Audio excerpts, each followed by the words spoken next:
नमस्कार दोस्तों। राजनीति भी कब और कैसे करवट बदले यह किसी को नहीं पता होता है, और समय सबका एक जैसे नहीं होता है। कहा गया है कि जब लंबी पारी खेलनी होती है तो हमको पिच में लंबे समय तक डटे रहना होता है। आज हम बात करते हैं कांग्रेस और बीजेपी की और अन्य क्षत्रप दलों की भी। मोदी जी की कहें या राहुल गांधी की बात करें, अब इस समय दोनों में एक प्रतिद्वंदी के रूप में आमने सामने है, क्योंकि वो नेता प्रतिपक्ष भी हैं, वो देश के प्रधानमंत्री भी हैं। एक नेता प्रतिपक्ष है, दूसरे प्रधानमंत्री है। अब कोई भी पार्टी जब जनता के हितों की बात के लिए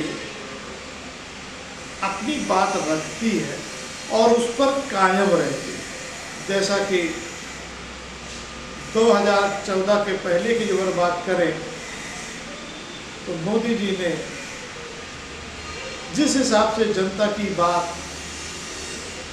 पुरजोर से उठाया, उनके उत्थान के लिए बात की, बेरोजगारी के लिए बात की, एमएसपी की बात की, किसानों के 2 गुना आय की बात की, यहाँ तक कि स्मार्ट सिटी का भी बीच में गुणगान आया, और जो गोद लिए गए गांव, इनका भी जो जिक्र जो है बड़े जोरों से होगा। पर दुर्भाग्य से एक नए चुनाव में नया मुद्दा आ जाता है, अब पुरानी बातों को हम भूल जाते हैं। जब पुरानी बातों को भूल जाते हैं, जनता की जो सरकार के लिए हमने बात किया, उनके हित के लिए बात की, उसको उससे दूरी बनाना शुरू कर देते हैं, तो निश्चित रूप से जनता का मोह भी उस नेता से जो है भंग होने लगता है। और जिसको जनता के बीच में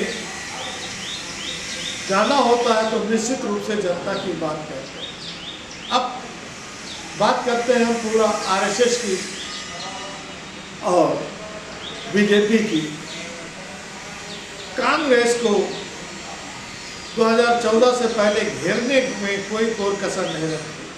स्वदेशी का नारा दिया गया, देश की वस्तुओं को देश में निर्माण किया जाए, यहीं पे बेचा जाए, विदेशी चीज़ों की हमें कोई ज़रूरत नहीं है, विदेशी निवेश की भी हमें कोई ज़रूरत नहीं है।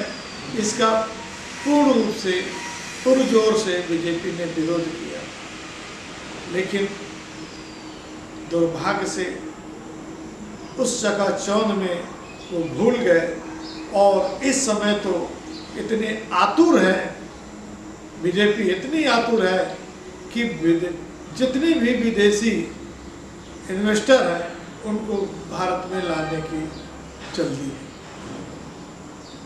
अब उनका सोचना है कि अगर भारत में विदेशी निवेश आएगा तो यहाँ पर रोजगार के अवसर बढ़ेंगे। हम विदेशों के सहारे रोजगार अवसर बढ़ाने को कह रहे हैं। यही बात कांग्रेस भी कर रही थी, तो विरोध किसने किया था?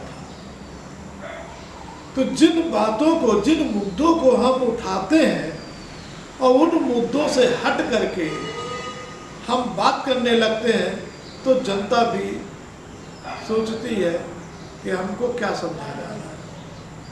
अब हरियाणा के चुनाव हो रहे हैं, कमोबेश सबको पता है वहाँ पे क्या होने वाला है।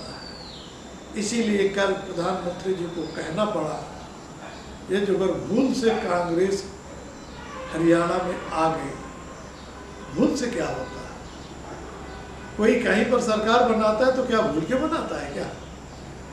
इसके पहले राजस्थान में, मध्य प्रदेश में या कहीं पर भी चुनाव हुए हैं, कभी भी जिक्र नहीं किया गया। यही कहा गया है हम सरकार बना रहे हैं, हम सरकार बना रहे हैं। ये नहीं कहा गया कि भूल से कांग्रेस आ गई। तो शायद पता हो गया है उनको भी कि हमारी हरियाणा में सरकार बनने नहीं जा रही। महाराष्ट्र का भी यही हाल हो रहा है और जम्मू कश्मीर का जो 370 धारा इन्होंने हटाई और यही मान करके कि वहाँ पर एक नई सोच के साथ नए राज्य का निर्माण करके नई योजनाएं लागू करेंगे, शायद कर पाने में असमर्थ रहे या जो भी रीजन ना हो वो तो वही बतलाएंगे। लेकिन जम्मू कश्मीर का भी वही हाल जो अभी तक देखने को मिल रहा है रुझानों में से, जनता के बीच में से, कि बीजेपी वहाँ पर भी जा रही है। अब महाराष्ट्र की अगर बात करते हैं, महाराष्ट्र में भी यही हाल, उनके खुद के सर्वे क्या बतला रहे हैं उनको पता है। और जब जितनी बड़ी हम बिल्डिंग बनाना चाहते हैं, जितना हम लागत फैलाना चाहते हैं, तो निश्चित रूप से हमें उतनी पिलर की आवश्यकता होती है, वो भी मजबूत। लेकिन हम एक पिलर के सहारे कभी भी भव्य बिल्डिंग नहीं तैयार कर सकते हैं। इसी प्रकार से एक आदमी के सहारे इतनी बड़ी राजनीति को संभालना मुश्किल होता है। हम राज्य दर राज्य अगर अपने नेताओं को मजबूत करेंगे, मजबूत उनकी खुद की जमीन उस क्षेत्र में उस राज्य में है, तो निश्चित रूप से उसके बल पर उस राज्य में चुनाव जीता जा सकता है। और केंद्र में रह करके, एक बिंदु में रह करके हर राज्यों पर चुनाव नहीं जीता जा सकता है। वो कुछ क्षण के लिए हो सकता है कि किसी नेता की लोकप्रियता बढ़े, लेकिन जैसे जैसे बढ़ती है, जितनी तेजी से बढ़ती है, उसकी उतनी ही तेजी से घटती है।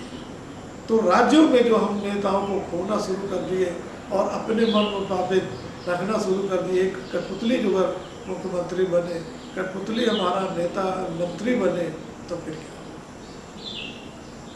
तो फिर वहाँ पर सोच जो 10 लोगों की सोच, 4 लोगों की सोच के साथ जो एक विकास का खाका तैयार होता है, वो बिखर जाता है केवल एक सिंगल में।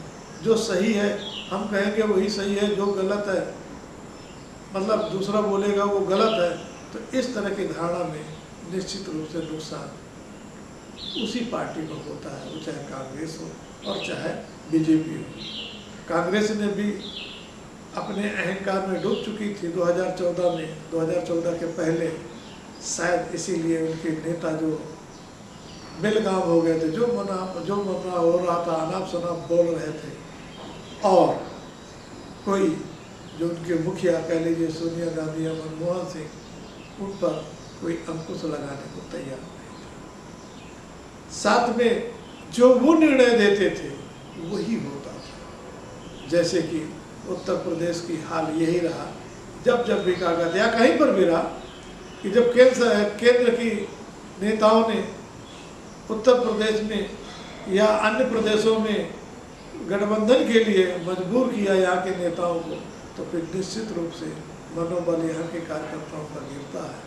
और आज यही कारण है कि 1989 से लेकर के आज तक कांग्रेस की सरकार उत्तर प्रदेश में नहीं बन पाई, अभी भी नहीं बन पाएगी, क्योंकि शायद उत्तर प्रदेश के नेताओं को पूर्ण रूप से विश्वास में नहीं लिया जा रहा है या लेने का प्रयास नहीं किया जा रहा है।